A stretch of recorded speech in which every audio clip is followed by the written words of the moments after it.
Boa noite. De qual estado e a que horas você está ouvindo isso? Imagine uma das maiores e mais avançadas cidades do mundo, quase 4.000 anos atrás. Essa era Ur, na Mesopotâmia, uma região que hoje conhecemos como parte do Iraque. Era uma metrópole de tijolos de barro, com templos imensos, chamados zigurates, que se erguiam em degraus até o céu, em honra a deuses que protegiam a lua, o sol e a colheita. A vida ali era organizada, próspera e previsível. Nesse cenário movimentado e politeísta, ou seja, onde se adoravam vários deuses, vivia um homem chamado Abrão. Ele não era um rei nem um guerreiro famoso. Era filho de Terá, um homem que, segundo a tradição, talvez até fabricasse ídolos, as estátuas desses deuses locais. A vida de Abrão parecia traçada: seguir os costumes, honrar as divindades de sua terra e construir sua família ali, naquele grande centro de civilização. Mas um dia, algo extraordinário acontece. Abrão ouve uma voz.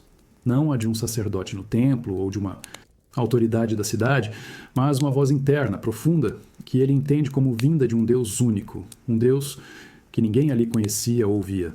A ordem era clara e, ao mesmo tempo, assustadora. Saia da sua terra, deixe para trás sua parentela, sua cultura e tudo o que você conhece.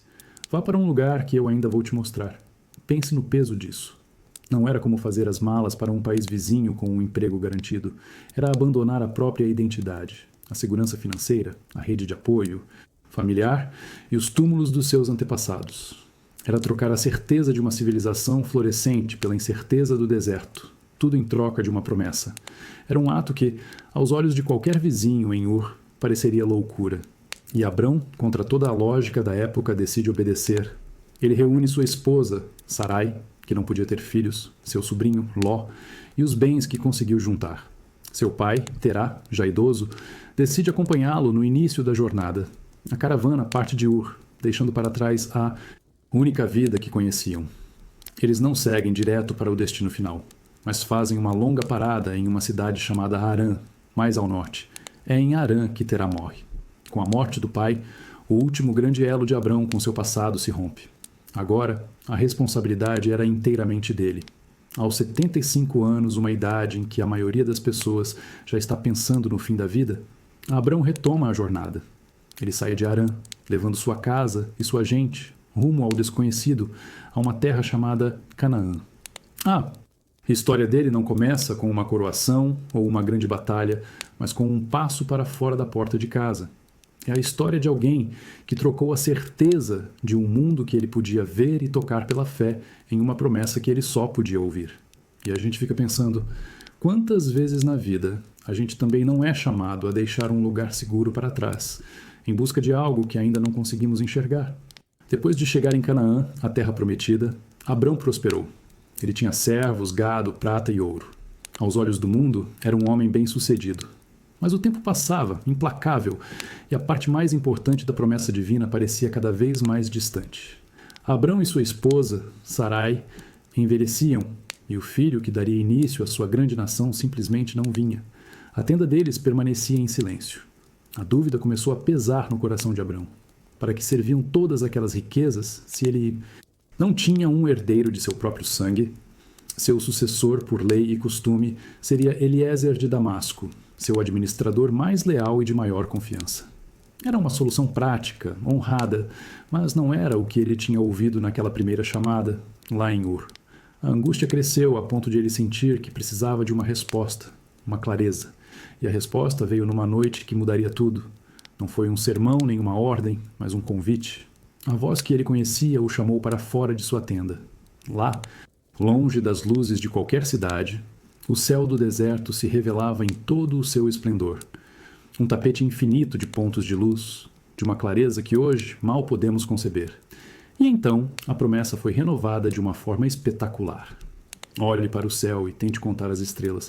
Se for capaz, saiba que assim será a sua descendência. Naquele momento, a promessa deixou de ser uma ideia abstrata e se tornou uma imagem, algo quase palpável em sua imensidão.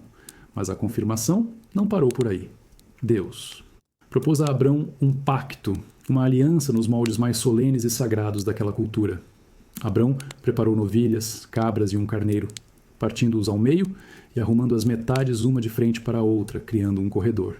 Esse era um ritual de juramento mortal. Quem passasse por ali e quebrasse o acordo estaria sentenciado ao mesmo destino dos animais. Mas quando a escuridão da noite se aprofundou, um sono pesado caiu sobre Abrão. E, enquanto ele dormia, um fogareiro que soltava fumaça e uma tocha de fogo passaram sozinhos por entre as partes dos animais. O simbolismo era claro. O próprio Deus estava selando a da aliança, assumindo toda a responsabilidade por ela. A promessa não dependia mais da força ou da capacidade de Abrão, mas do compromisso divino. Naquele instante, contra toda a evidência lógica, Abrão acreditou. A promessa era cósmica, mas a realidade era um casal de idosos em uma tenda. E ainda assim, ele escolheu confiar. Isso nos faz pensar sobre a natureza da esperança. Às vezes, as promessas que perseguimos parecem tão impossíveis e distantes quanto as estrelas, mas é a decisão de olhar para cima, em vez de focar na escuridão ao nosso redor, que define o primeiro passo da jornada. A caravana de Abrão finalmente cruza a fronteira invisível e entra em Canaã. Depois de uma vida inteira na Mesopotâmia e uma longa parada em Harã, ele pisa na terra que lhe foi prometida. A paisagem é diferente, talvez mais árida em alguns pontos, mais verde em outros. Mas a maior surpresa não está na geografia, e sim na demografia. A terra não estava vazia. Os cananeus já viviam ali, com suas próprias cidades, culturas e deuses. A promessa divina, então, já nasce com um obstáculo gigantesco. Como essa terra poderia ser de Abrão e de seus descendentes se ela já tinha donos? Diante dessa realidade, Abrão não saca uma espada nem tenta negociar um pedaço de chão. Sua primeira ação é de outra natureza. Ele viaja até um lugar chamado Siquém, perto de um grande carvalho sagrado para o povo local. E ali, a voz que o guiou fala novamente, confirmando: é esta a terra. E é nesse momento que Abrão faz algo que definiria sua jornada. Ele constrói um altar. Um altar, naquela época, não era só um monte de pedras empilhadas. Era um memorial, um ponto de encontro com o sagrado. Era como fincar uma bandeira espiritual no chão, uma declaração pública de fé e gratidão em um território que, legalmente, não era seu. Era um ato de apropriação simbólica, uma forma de dizer: eu estive aqui, e o meu Deus esteve comigo. Mas ele não se estabelece em Siquém. A vida de Abrão em Canaã é a de um peregrino, sempre em movimento. Ele levanta acampamento e viaja mais para o sul, para uma região montanhosa, entre as cidades de Betel e Ai. E ali, novamente, ele monta sua tenda e ergue um segundo altar. A tradição diz que ali ele invocou o nome do Senhor, o que era mais do que uma prece silenciosa. Era um ato de proclamação, de se identificar com seu Deus, no meio de um povo que adorava outras divindades. Pense nisto. Abrão não possuía 1 centímetro quadrado daquela terra. Ele era um forasteiro, um imigrante vivendo em tendas, dependendo da boa vontade dos reis locais para pastorear seus rebanhos. No entanto, com cada altar, ele agia como se a terra inteira já lhe pertencesse por direito divino, mapeando sua fé sobre aquele território. Seus altares eram a materialização de uma promessa que ainda existia apenas na fé. Eram marcos de um futuro que só ele conseguia enxergar. E isso nos faz questionar: quais são os altares que nós construímos em nossa própria jornada? Aqueles pequenos atos de coragem e esperança que plantamos hoje, sonhando com a terra prometida de amanhã? A jornada de Abrão na terra prometida mal havia começado, e a primeira grande prova de fogo não demorou a chegar. Não foi um exército inimigo, nem a hostilidade dos reis locais, mas algo muito mais fundamental e primitivo: a fome. Uma seca severa atingiu Canaã, e a terra que fora descrita como o destino da promessa agora se mostrava estéril e incapaz de sustentar a vida. A fé de Abrão, celebrada com altares de pedra, estava prestes a colidir com a dura realidade. Diante do desespero, Abrão tomou uma decisão pragmática. Se Canaã não tinha comida, ele iria para onde havia abundância. E nesse mundo antigo, o lugar da fartura era o Egito. Com as cheias anuais do rio Nilo garantindo colheitas generosas, o Egito era o celeiro do mundo, um refúgio para os famintos. A lógica era impecável, mas a decisão representava um desvio, uma pausa na confiança de que Deus proveria na terra que ele mesmo havia indicado. Foi então que o medo superou a fé. Abrão sabia que sua esposa, Sarai, era excepcionalmente bonita. Em uma terra estrangeira, sob o poder de um rei absoluto como o faraó, um marido poderia ser facilmente eliminado para que sua esposa fosse tomada. Ele elaborou um plano arriscado, uma meia-verdade para se proteger. Pediria a Sarai que se apresentasse como sua irmã. Assim, em vez de matá-lo, qualquer poderoso interessado em Sarai o trataria bem para ganhar o favor do irmão. O plano, de certa forma, funcionou terrivelmente bem. Assim que chegaram ao Egito, os oficiais do faraó notaram a beleza de Sarai e a levaram para o harém real. E como Abrão previra, ele foi coberto de presentes: ovelhas, bois, jumentos, servos e servas. Que ironia amarga! Ele tinha tudo o que um homem rico poderia desejar, mas havia perdido a mulher que era o centro da promessa de uma descendência. A sua solução inteligente o havia deixado seguro, próspero e completamente vazio. Mas a história não termina com o fracasso de Abrão. O Deus que fez a promessa interveio diretamente, não para punir Abrão, mas para resgatar a promessa. Pragas terríveis e inexplicáveis caíram sobre o faraó e sua casa. O rei, percebendo que a causa era a mulher hebreia, confrontou Abrão, expôs a mentira e o expulsou do Egito, devolvendo Sarai a ele. Abrão saiu de lá mais rico em bens, mas profundamente humilhado. Aquele desvio para o Egito se tornou uma lição dura sobre a diferença entre a sabedoria humana e a confiança divina. Nos faz pensar em quantas vezes, em momentos de desespero, nós também criamos planos que parecem inteligentes, mas que, no fundo, nos afastam justamente daquilo que mais valorizamos, nos forçando a aprender da maneira mais difícil. O medo é um conselheiro perigoso, e naquele momento foi ele quem falou mais alto no coração de Abrão.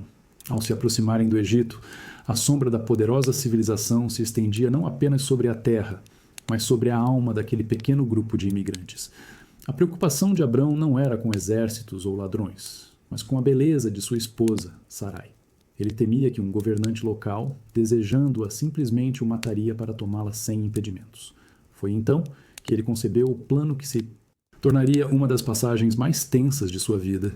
Pediu que Sarai se apresentasse como sua irmã. Tecnicamente, era uma meia-verdade, já que eram parentes, mas a intenção era enganosa e nascia do puro pavor. Era a estratégia de um homem tentando controlar uma situação que ele sentia ser maior do que ele, colocando a segurança física acima da integridade da promessa que carregava. E o que Abrão mais temia aconteceu. A beleza de Sarai não passou despercebida. Logo, oficiais do faraó a levaram para o palácio real, para se juntar ao harém.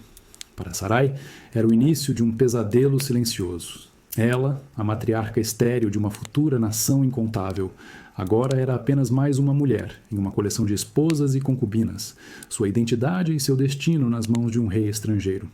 A promessa divina nunca esteve tão perto de ser anulada. Enquanto isso, Abrão recebia o tratamento que seu plano previra. Por ser o irmão da nova favorita do faraó, ele foi coberto de riquezas, gado, servos, ouro. Sua prosperidade material crescia a cada dia, mas a que custo? Ele estava seguro, mas sua esposa estava perdida. Ele tinha tudo, mas havia falhado em proteger o coração da sua família e o futuro de sua linhagem.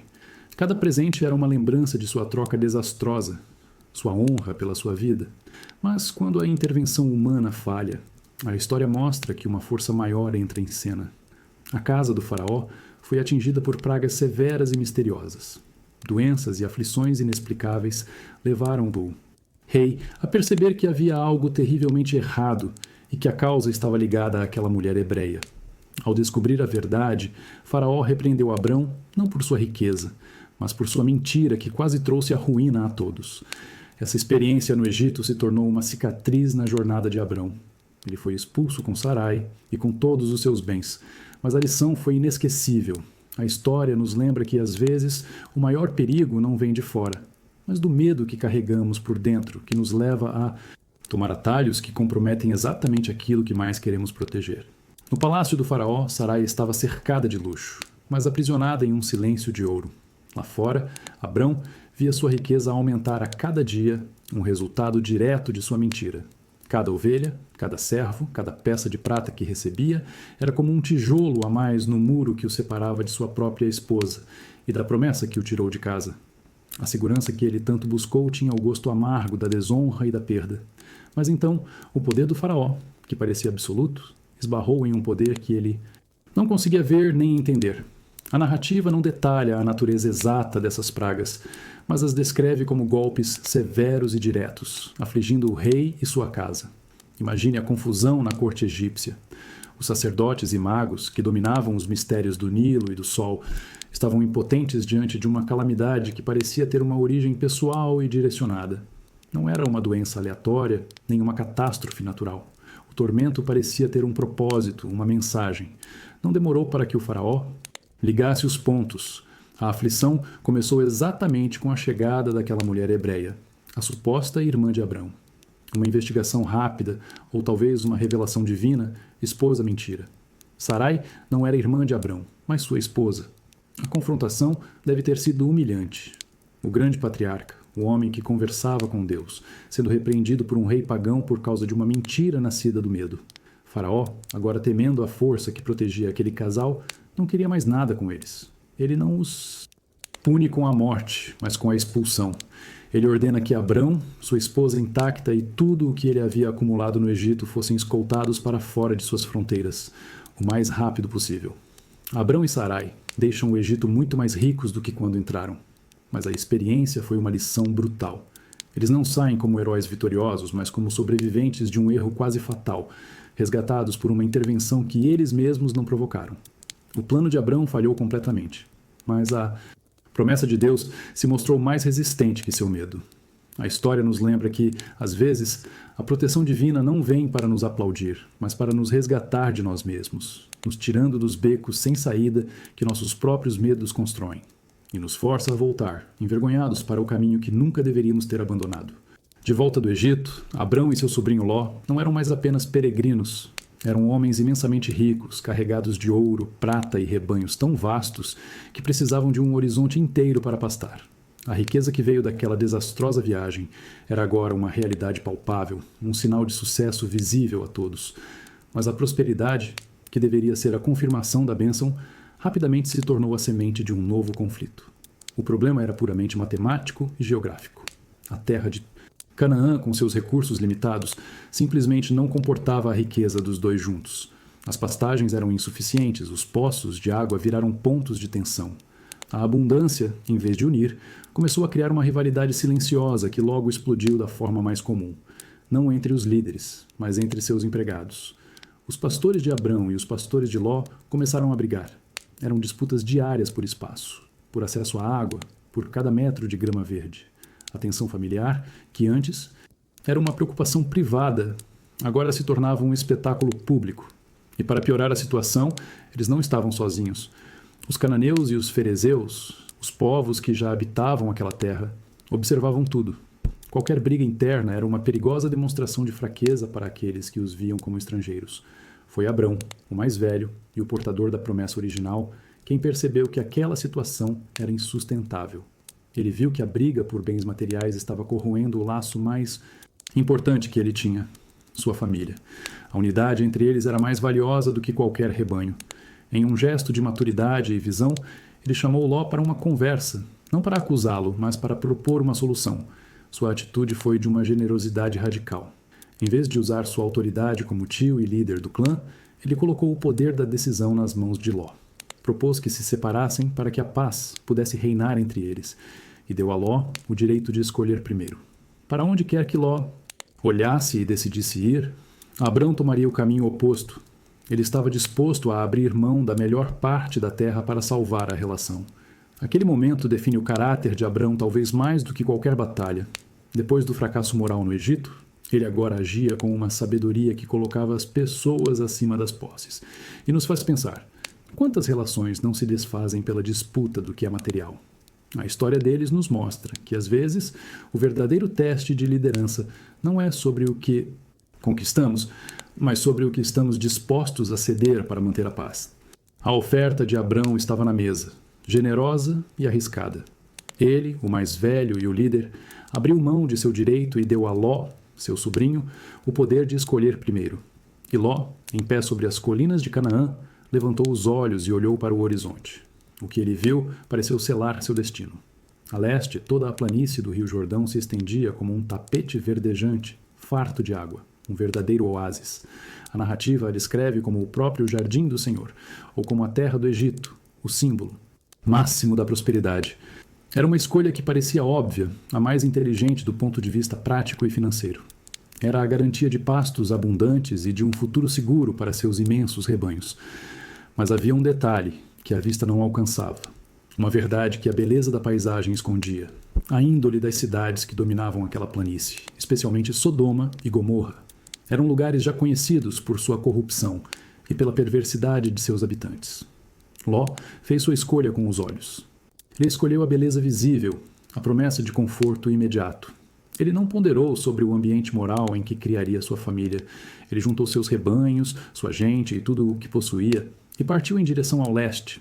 A caravana que um dia deixou Ur, unida, agora se dividia.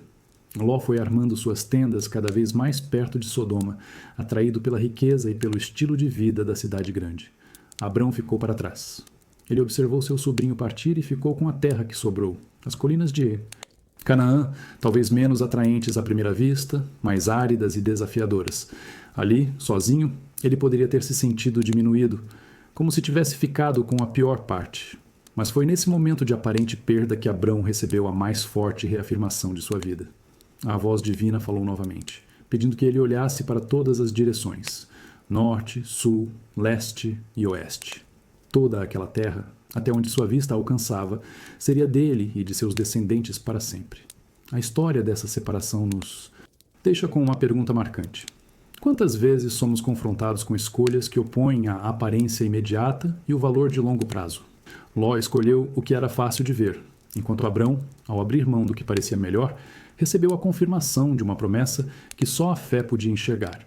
Enquanto Abrão vivia sua rotina de peregrino nas colinas de Canaã, o mundo ao redor de seu sobrinho Ló estava prestes a explodir. A planície fértil do Jordão, que Ló escolheu por sua aparência de paraíso, era também um barril de pólvora político.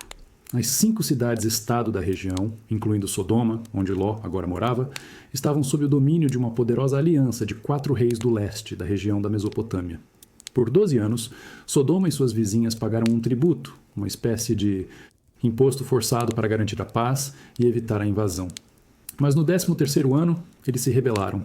Cansados da submissão, os 5 reis locais uniram suas pequenas forças e decidiram que não pagariam mais. Foi uma aposta ousada, uma declaração de independência que os reis orientais não deixariam passar em branco. A resposta foi uma invasão em grande escala. A coalizão dos 4 reis marchou com seus exércitos, uma força muito superior, e varreu a região. A batalha decisiva aconteceu no vale de Sidim, um lugar cheio de poços de betume, uma espécie de piche natural. Os reis de Sodoma e Gomorra, em sua fuga desesperada, caíram nesses poços e seu exército se desfez em pânico. A vitória dos invasores foi total e brutal. Com os reis locais derrotados, as cidades da planície ficaram indefesas. Os exércitos vitoriosos saquearam Sodoma e Gomorra, levando tudo o que tinha valor: alimentos, tesouros e, o mais valioso de tudo, pessoas. No meio daquele caos, Ló, o sobrinho de Abrão, foi capturado. Aquele que buscou a segurança da cidade e a prosperidade da planície agora era um prisioneiro de guerra, levado junto com sua família e todos os bens que havia acumulado. A escolha que ele fez com os olhos o levou diretamente para o cativeiro. Mas em meio à confusão da retirada, um homem conseguiu escapar. Ferido e exausto, ele correu pelas colinas, procurando o único poder na região que talvez pudesse fazer algo a respeito. Ele correu para encontrar Abrão, o hebreu, acampado tranquilamente perto dos carvalhos de Manre. A notícia chegou como uma tempestade, trazendo a guerra e o desespero da planície para a porta da tenda do patriarca. A história de Ló nos mostra como a segurança que o mundo oferece pode ser uma ilusão frágil. A cidade murada, a terra rica, tudo aquilo em que ele confiou desmoronou em um único dia. E nos faz pensar, quando a crise chega, em que ou em quem nós realmente podemos confiar? Ao receber a notícia de que seu sobrinho Ló fora levado cativo, Abrão, o peregrino, se transforma em um líder militar. Aquele homem que vivia em tendas e construía altares não hesita. Ele não espera por um sinal divino nem se lamenta pela escolha de Ló. Ele age. Imediatamente ele reúne sua força de prontidão. 318 homens nascidos e treinados em sua própria casa, seus servos mais leais. Não era um exército, mas um clã armado e determinado. Ele não vai sozinho. Seus aliados locais, os irmãos, Amorreus Manre, Escol e Aner, honram o pacto que tinham com ele e se juntam à perseguição. Juntos, eles partem em uma missão que, no papel, era suicida. Eles não estavam enfrentando um bando de ladrões, mas uma coalizão de 4 exércitos reais, vitoriosos e carregados de saques. A lógica militar diria para não se meter. mas o laço de sangue falou mais alto. A pequena força de Abrão persegue os exércitos invasores até Dan, bem ao norte de Canaã. E então, usando a escuridão a seu favor, Abrão divide seus homens e lança um ataque noturno surpresa.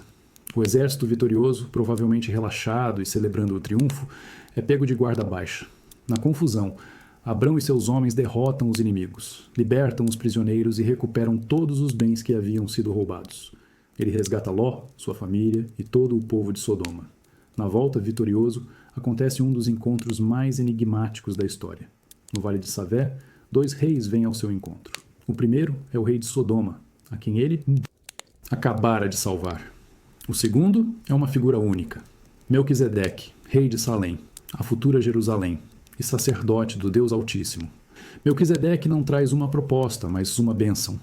Ele oferece pão e vinho, abençoa Abrão em nome de Deus e reconhece que a vitória veio do alto. Em resposta, Abrão lhe dá o dízimo, ou seja, a 10ª parte de tudo o que recuperou, um ato de honra e reconhecimento espiritual. Logo em seguida, o rei de Sodoma faz sua oferta.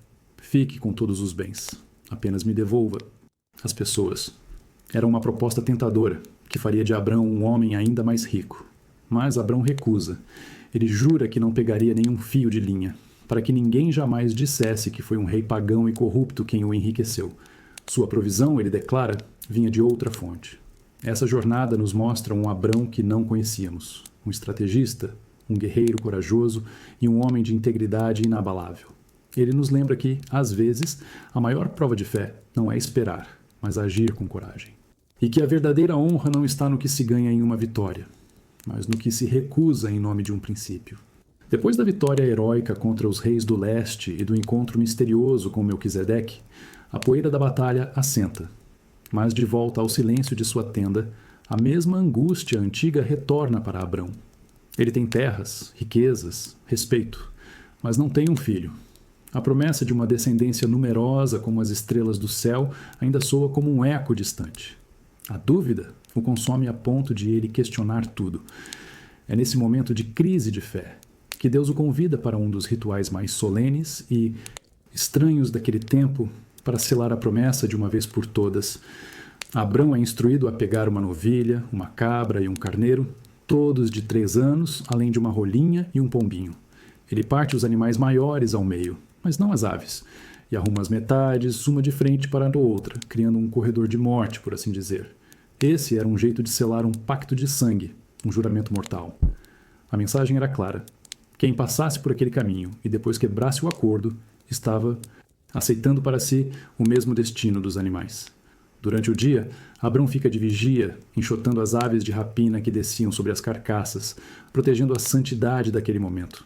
Ele estava fazendo sua parte, esperando. Quando o sol se pôs, uma escuridão densa e um sono profundo e aterrorizante caíram sobre Abrão. Não era um descanso, mas uma imersão em um estado de pavor e reverência. Nessa visão, ele ouve que seus descendentes seriam peregrinos em uma terra estrangeira, que seriam escravizados e oprimidos por 400 anos, mas que, no fim, sairiam de lá com grande riqueza. A promessa, ele descobre, incluía um longo e doloroso desvio. E então, na escuridão total, algo incrível aconteceu.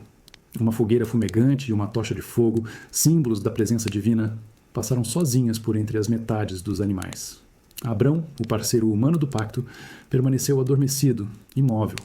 O próprio Deus, simbolizado por aqueles elementos, passou sozinho pelo corredor dos animais. Era ele assumindo toda a responsabilidade. A promessa não dependia mais da fidelidade de Abrão, mas do compromisso inquebrável de Deus. A segurança que ele tanto buscava não veio de uma forma suave ou reconfortante, mas através de um ritual de sangue e de uma visão que previa séculos de sofrimento. E isso nos faz pensar que, às vezes, a certeza mais profunda da vida não elimina a jornada difícil, mas nos dá a força para atravessá-la, sabendo que a promessa do outro lado é garantida. Naquela escuridão profunda, enquanto o fogo divino selava a aliança entre as partes dos animais, a promessa a Abrão ganhou uma nova e assustadora dimensão. A voz que o guiava não falou apenas de bênçãos e de uma terra. Ela revelou um futuro complexo, um caminho longo e doloroso que seus descendentes teriam que trilhar antes de tomar posse da herança. Naquela visão aterrorizante, Abrão ficou sabendo que sua descendência seria estrangeira em uma terra que não seria dela. E mais do que isso, eles seriam escravizados e oprimidos por um período de 400 anos. Pense na imensidão desse tempo. São quase 20 gerações nascidas e mortas em cativeiro, longe da terra prometida, vivendo sob o chicote de uma nação poderosa que mais tarde seria identificada como o Egito. Imagine a complexidade disso para Abrão. No exato momento em que recebia a garantia mais forte possível de que a promessa era real, ele também era informado de que o caminho para sua realização passaria por um vale de sofrimento profundo. A mesma voz que prometeu a terra agora anunciava um futuro de servidão. Era uma bênção embrulhada em uma profecia de dor. Mas a revelação não terminava na escuridão. Havia uma luz no fim daquele túnel de 4 séculos. A profecia dizia que, após esse período, Deus julgaria a nação opressora, e os descendentes de Abrão sairiam daquela terra não como fugitivos, mas com grandes riquezas, prontos para finalmente herdar Canaã. E para o próprio Abrão, a mensagem era de paz. Pessoal, ele não viveria para ver essa aflição, mas morreria em boa velhice e seria reunido aos seus antepassados. A promessa estava selada, mas a jornada seria longa e marcada por uma provação que Abrão jamais poderia ter imaginado. Ele agora carregava não só a esperança de uma nação, mas também o conhecimento de seu futuro sofrimento. Essa profecia nos ensina algo profundo sobre a natureza das grandes jornadas. Ela nos mostra que uma promessa divina não é um atalho para evitar o sofrimento, mas a garantia de que o sofrimento não terá a palavra final. É a certeza de que, não importa quão longo e escuro seja o caminho, o destino prometido nos espera do outro lado. 10 anos. Uma década inteira havia se passado desde que Abrão e Sarai chegaram a Canaã. A promessa de uma descendência numerosa ainda ecoava em suas memórias, mas o silêncio em sua tenda era cada vez mais ensurdecedor. Abrão já tinha 85 anos e Sarai, 75. A cada ano que passava, a esperança se tornava mais frágil e a realidade biológica parecia zombar da fé que os havia tirado de Ur. A promessa de Deus parecia demorar demais, e a paciência humana tem um limite. Foi Sarai quem sentiu o peso do tempo de forma mais aguda. Naquela cultura, a esterilidade de uma mulher era vista não apenas como uma tristeza pessoal, mas como uma vergonha, quase uma maldição. Cansada de esperar por um milagre, ela decidiu tomar as rédeas da situação e dar uma ajuda ao plano divino. Ela recorreu a uma solução prática, um costume legal e socialmente aceito na Mesopotâmia de onde vieram. Se a esposa não podia ter filhos, ela poderia dar sua serva pessoal ao marido, e o filho que nascesse dessa união seria considerado legalmente como filho da esposa. Sarai tinha uma serva egípcia chamada Hagar, provavelmente uma das riquezas que eles trouxeram daquela fatídica viagem ao Egito. E foi ela a escolhida para ser o instrumento do plano. Sarai ofereceu Hagar a Abrão, para que, através dela, pudesse finalmente construir sua família. E Abrão, o homem que tinha recebido a promessa diretamente de Deus, que tinha selado um pacto de sangue, ouviu a voz de sua esposa. Talvez a dúvida também o estivesse corroendo por dentro. Talvez ele tenha visto lógica na proposta. Ele aceitou. O plano humano foi colocado em movimento para resolver um atraso divino. O plano funcionou rápido demais. Hagar deitou-se com Abrão e concebeu. A solução parecia ter dado certo, um herdeiro estava a caminho. Mas no momento em que a gravidez foi confirmada, a dinâmica dentro daquela casa se partiu para sempre. A alegria esperada deu lugar a um novo e doloroso conflito, nascido não da esterilidade, mas da própria solução que eles criaram. A história deles nesse momento nos mostra uma verdade universal, o perigo de tentar apressar o destino. A intenção era boa, o desejo era legítimo, mas o atalho que eles pegaram, guiado pela impaciência, acabou criando uma ferida familiar que levaria gerações para cicatrizar, e nos faz pensar em quantas vezes em nossas vidas uma solução que parece perfeitamente lógica acaba gerando problemas muito mais complicados do que aqueles que tentava resolver. O plano de Sarai deu certo, mas a solução que ela mesma criou se transformou em seu pior pesadelo. A gravidez de Hagar foi a faísca que incendiou a paz precária daquele lar. Assim que soube que esperava um filho, Hagar, a serva egípcia, olhou para sua senhora de um jeito diferente. Em seu ventre, ela carregava o futuro herdeiro, e esse fato a fez desprezar Sarai, a mulher estéril que não podia dar a Abrão o que ela, uma escrava, agora podia. Para Sarai, a afronta foi insuportável. A serva que ela mesma entregou a seu marido agora a humilhava com o triunfo de sua fertilidade. A dor da esterilidade, misturada com o ciúme e a raiva, explodiu. Ferida e enfurecida, ela foi até Abrão, não para admitir seu erro, mas para transferir a culpa, responsabilizando-o pela insolência da serva. Ela sentiu que sua autoridade como esposa e senhora da casa estava sendo destruída. E Abrão, talvez para evitar mais conflito ou por se sentir encurralado pela situação que ele mesmo permitiu, cedeu completamente. Ele entregou o destino de Hagar nas mãos de Sarai, lavando as suas próprias.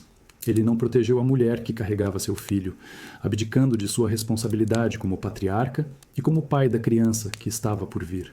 Com o poder de volta em suas mãos, Sarai começou a maltratar Hagar de forma tão severa que a vida se tornou insuportável para a serva grávida.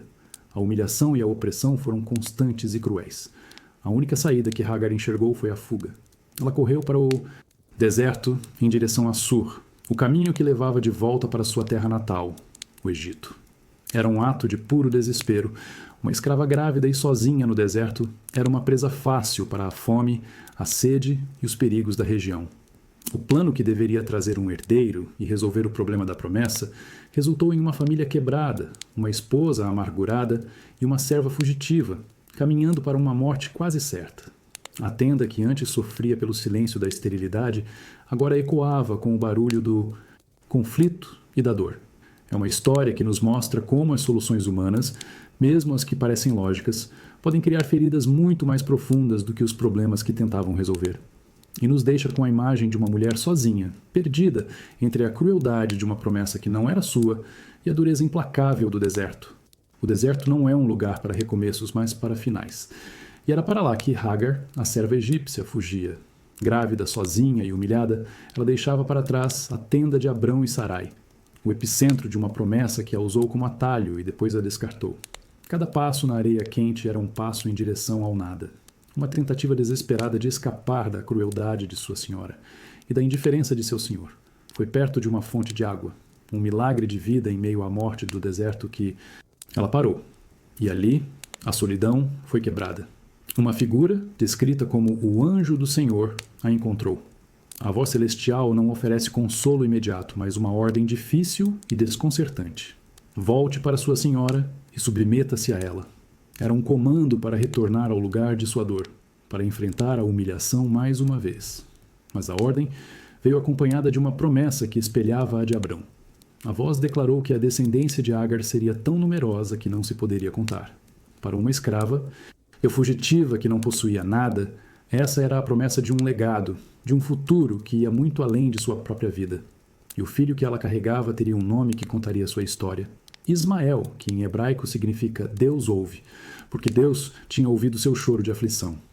A profecia sobre o menino era complexa e agridoce. Ele seria como um jumento selvagem, livre, indomável, vivendo no deserto, mas sua mão estaria contra todos, e a mão de todos contra ele. Seria o patriarca de uma nação de homens do deserto, independentes e em constante conflito com seus vizinhos. E ali, naquela fonte, acontece algo inédito. Hagar, a escrava egípcia, a fugitiva, se torna a primeira pessoa na história a dar um nome a Deus. Ela o chama de El-Roi, que significa o Deus que me vê.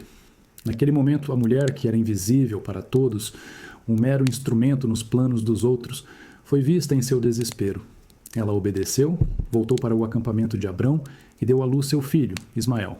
Abrão tinha 86 anos. A história de Hagar é um lembrete poderoso de que, mesmo nas narrativas dominadas por grandes patriarcas, existem outras vozes e outras promessas. E nos faz pensar em quantas vezes, nos nossos próprios desertos, quando nos sentimos mais perdidos e sem valor, é exatamente ali que somos vistos de uma forma que nunca imaginamos. O choro de um bebê finalmente quebrou o silêncio na tenda de Abrão. Aos 86 anos, ele segurou seu primeiro filho nos braços. O nome dele era Ismael, Deus ouve, um lembrete vivo da aflição de sua mãe, Hagar, no deserto. Por 13 longos anos, esse menino seria o único herdeiro de Abrão, o centro de seu mundo, a aparente realização, ainda que tortuosa, da promessa. Mas a alegria da paternidade vinha com uma sombra, uma profecia complexa e um tanto amarga, feita a Hagar antes mesmo do nascimento do menino. A voz celestial o descreveu como um jumento selvagem. Isso não era um simples insulto. O jumento selvagem, no mundo antigo, era o símbolo máximo da liberdade indomável, um animal que não se curvava a nenhum jugo, que vagava pelo deserto segundo sua própria vontade, resistindo a qualquer tentativa de domesticação. Essa profecia definia a natureza de Ismael e de seus descendentes. Ele seria um homem do deserto, um espírito livre, mas essa liberdade teria um custo. A profecia continuava, dizendo que a mão de Ismael estaria contra todos, e a mão de todos contra ele. Não significava que ele seria apenas um causador de problemas, mas que sua vida seria marcada por uma independência feroz, por uma existência de atrito constante com as tribos e povos ao seu redor, especialmente com seus próprios parentes.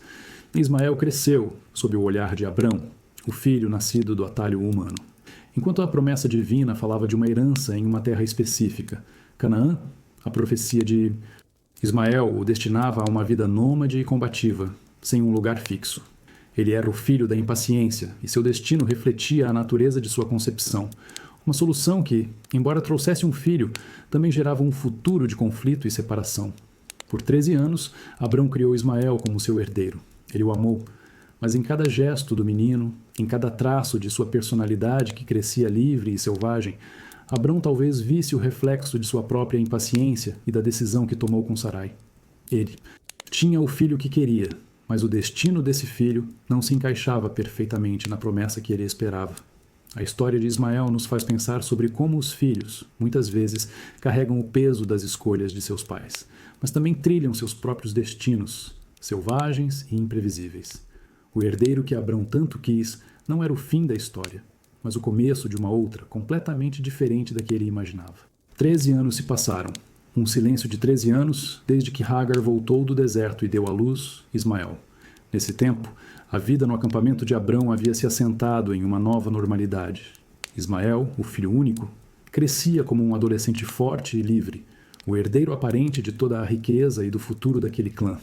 Abrão estava com 99 anos, e a promessa de uma nação vinda de Sarai parecia uma memória distante, substituída pela realidade do filho que ele amava.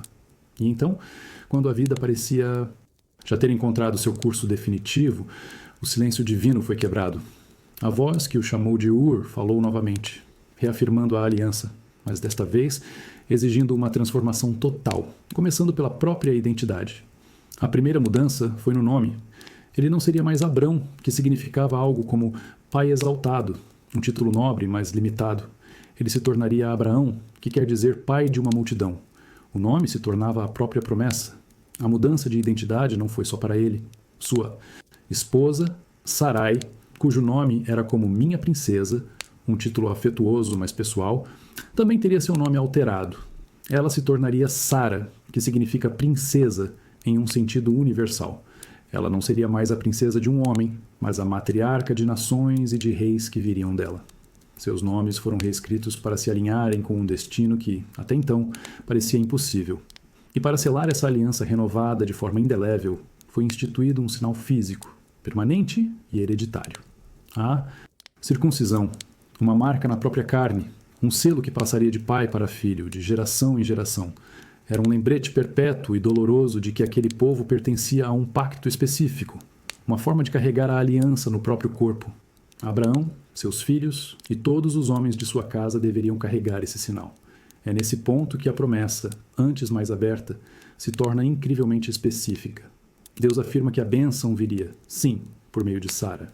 Abraão, o homem de 99 anos, ouve que sua esposa de 90 anos, que sempre fora estéril, lhe daria um filho. A reação de Abraão foi profundamente humana. Ele caiu com o rosto em terra e riu. Não um riso de zombaria, talvez, mas de puro espanto diante do absurdo e da grandiosidade daquela ideia. A história nos mostra que, às vezes, uma mudança de nome é o primeiro passo para uma mudança de destino, e que as promessas mais transformadoras da vida são justamente aquelas que, a princípio, nos fazem rir de tão impossíveis que parecem. A notícia era tão extraordinária, tão fora de qualquer lógica humana, que a reação de Abraão, agora com 99 anos, foi a mais sincera possível. Ele riu. Não era um riso de zombaria ou desprezo, mas de puro e absoluto espanto. A promessa de que ele e Sara, sua esposa de 90 anos, teriam um filho era tão absurda que o riso foi a única resposta que seu corpo encontrou. Mas por trás do riso havia também uma ponta de preocupação. Por 13 anos, o amor de pai de Abraão estava todo voltado para Ismael. Ele era seu herdeiro. O menino que corria pelo acampamento, a realidade palpável diante de uma promessa que parecia cada vez mais um sonho distante. Por isso, em meio ao seu espanto, seu coração se voltou para o filho que ele já tinha, e ele fez um apelo para que Ismael pudesse viver sob a bênção divina. A resposta que veio foi ao mesmo tempo firme e compassiva. A aliança principal, o pacto que daria origem à nação prometida, seria estabelecida através do filho de Sara. Mas Ismael, o filho da serva, não seria descartado nem esquecido. A voz divina prometeu que ele também seria grandemente abençoado. Dele nasceria uma grande nação, com 12 príncipes descendendo dele. Haveria um futuro para os dois filhos, mas com destinos e papéis muito diferentes. E o filho da promessa, o filho do milagre, teria um nome que eternizaria aquele momento de incredulidade. Ele se chamaria Isaac, que em hebraico significa riso. O próprio nome do menino seria uma lembrança perpétua de que a promessa de Deus nasceu no terreno do impossível, provocando o riso humano antes de se tornar uma realidade divina. A promessa tinha agora um nome, um rosto futuro e uma data. Por volta daquela mesma época, no ano seguinte, Sara teria seu filho. Naquele mesmo dia, Abraão converteu seu riso em obediência. Ele tomou seu filho Ismael, já com 13 anos, e todos os homens de sua casa, do mais velho ao mais novo, e cumpriu o mandamento da aliança. A marca da circuncisão foi feita na carne, um ato de fé que respondia à promessa mais inacreditável que ele já ouvira. A história nos faz pensar sobre a relação entre o riso e a fé. Quantas vezes os nossos maiores sonhos ou as promessas mais profundas são tão absurdos que a nossa primeira reação é rir. A história de Isaac nos mostra que às vezes é justamente no riso incrédulo que a semente do milagre encontra seu primeiro solo fértil. Num dia quente, no auge do calor, quando o mundo parece parar e se render ao sol, Abraão estava sentado à entrada de sua tenda debaixo da sombra dos grandes carvalhos de Mamre. Aos 99 anos, a vida tinha um ritmo mais lento, uma rotina de pastoreio, orações e a convivência com seu filho adolescente, Ismael. A promessa de um outro filho, o filho de Sara, ainda era uma notícia recente, quase inacreditável. De repente, ele ergueu os olhos e viu 3 homens parados ali perto. Eles não chegaram caminhando, não fizeram barulho. Eles simplesmente estavam lá. Na solidão do deserto, viajantes eram raros, e no calor daquele horário, eram quase um delírio. Mas Abraão não hesitou. Seu corpo de quase 100 anos se moveu com a urgência de um jovem. Ele correu ao encontro deles e, em um gesto de profundo respeito, curvou-se com o rosto no chão. A hospitalidade no mundo antigo era mais do que boa educação. Era uma lei sagrada, uma questão de vida ou morte para quem cruzava o deserto. Mas a reação de Abraão foi além do costume. Ele implorou para que ficassem, para que o honrassem com sua presença. Ele ofereceu água para que lavassem os pés empoeirados e um pedaço de pão para que recuperassem as forças. Mas o que ele ofereceu em palavras foi apenas uma sombra do que ele fez em ação. O que se seguiu foi uma explosão de generosidade. Abraão correu para a tenda e pediu a Sara que preparasse rapidamente os melhores pães com a farinha mais fina. Ele mesmo correu até o rebanho, escolheu o novilho mais tenro e o entregou a um servo para que fosse preparado. Ele pegou coalhada e leite e montou um banquete debaixo da árvore. Enquanto os 3 visitantes misteriosos comiam, Abraão não se sentou com eles. Ele permaneceu em pé, ao lado, servindo-os, como um anfitrião que se torna servo de seus próprios convidados. Ele não sabia quem eles eram. Podiam ser simples homens, chefes de outro clã ou algo mais. A narrativa é sutil, às vezes se referindo a eles como os homens, outras vezes como se um deles fosse o próprio Senhor. Mas Abraão os tratou com uma honra absoluta. Aquele ato de hospitalidade radical, de dar o seu melhor sem perguntar quem eram ou o que queriam, foi o que abriu a porta para o momento que se seguiria. A promessa que ele havia recebido em uma visão e no riso incrédulo estava prestes a ser confirmada face a face. E isso nos faz pensar, quantas vezes as maiores bênçãos não chegam com anúncio, mas como estranhos no calor do dia, testando a generosidade do nosso coração? Debaixo da sombra do carvalho de Mamre, o banquete improvável acontecia. 3 estranhos servidos por um patriarca de quase 100 anos. A cena era de uma hospitalidade sagrada, mas o propósito daquela visita ainda era um mistério. Foi então que um dos visitantes fez uma pergunta que quebrou o protocolo e focou a conversa. Ele perguntou por Sara. Abraão respondeu que ela estava na tenda, como era o costume das mulheres. E a seguir veio a declaração, dita com a autoridade de quem não apenas prevê o futuro, mas o cria. O visitante anunciou que voltaria por aquela mesma época no ano seguinte, e que Sara, a essa altura, já teria um filho. A promessa, que antes fora um sussurro na mente de Abraão, agora era dita em voz alta, na presença de testemunhas e com uma data marcada. Escondida na entrada da tenda, ouvindo a conversa, Sara ouviu tudo, e dentro de si ela riu. Não era um riso de alegria, mas de um ceticismo amargo, forjado em 90 anos de infertilidade e esperança frustrada. Ela pensou na lógica da vida, na natureza. Ela já tinha passado da idade de ter filhos, e seu corpo já não tinha o vigor da juventude. Seu senhor, Abraão, também já era um homem velho. A promessa era biologicamente impossível, um absurdo, mas o riso silencioso não passou despercebido por quem estava do lado de fora. A voz do visitante, agora claramente identificada como divina, se voltou para Abraão e questionou: por que Sara riu? Por que ela duvidou, pensando consigo mesma se era realmente possível ter prazer e gerar um filho em sua velhice? E então veio a pergunta que ecoaria por toda a história: existiria alguma coisa impossível para o Senhor? Ouvindo a confrontação, o medo tomou conta de Sara. Ser pega em sua dúvida, ter seu pensamento mais íntimo exposto, foi assustador. E por medo, ela negou. Ela saiu da tenda e disse que não havia rido. Mas a resposta foi direta e final, sem espaço para discussão. Não, é verdade, você riu. A promessa era real, e a dúvida dela também. Aquele riso de Sara é um dos momentos mais honestos e humanos de toda aquela narrativa. É o riso de quem já se decepcionou demais para acreditar, de quem confia mais na experiência vivida do que na promessa ouvida. E nos mostra que a fé não é a ausência de dúvida, mas a decisão de seguir em frente, mesmo depois que o riso incrédulo já escapou. O banquete debaixo do carvalho de Manre termina, mas a visita ainda não. Os 3 homens se levantam e seus olhares se voltam para a planície, na direção de Sodoma, a cidade que o sobrinho de Abraão, Ló, escolhera para viver. Abraão, como um anfitrião perfeito, caminha com eles por um trecho, um gesto final de honra para seus convidados misteriosos. E é nesse momento que a relação entre eles muda para sempre. A voz divina, em um pensamento que a tradição registra, questiona se deveria esconder de seu servo Abraão o que estava prestes a fazer. A resposta é não. A razão para essa confiança é profunda. Abraão não era apenas um homem qualquer. Ele fora escolhido para ser o pai de uma grande nação e, mais importante, para ensinar a seus filhos e descendentes o caminho da justiça e do juízo. Esconder dele um ato de juízo seria contraditório. Era como se Deus estivesse tratando Abraão não mais como um servo, mas como um amigo, um parceiro em seu plano para o mundo. Então, o segredo terrível é revelado. O clamor contra Sodoma e Gomorra, ou seja, o grito de dor e injustiça que subia daquelas cidades, havia se tornado insuportável. A perversidade era tão grande que a divindade desceria para ver por si mesma e, se confirmado, agir. A destruição estava decidida. Era um veredito que colocava em risco a vida de Ló e de toda a sua família.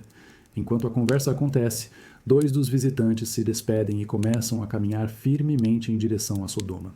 Eles têm uma missão, mas Abraão não se move.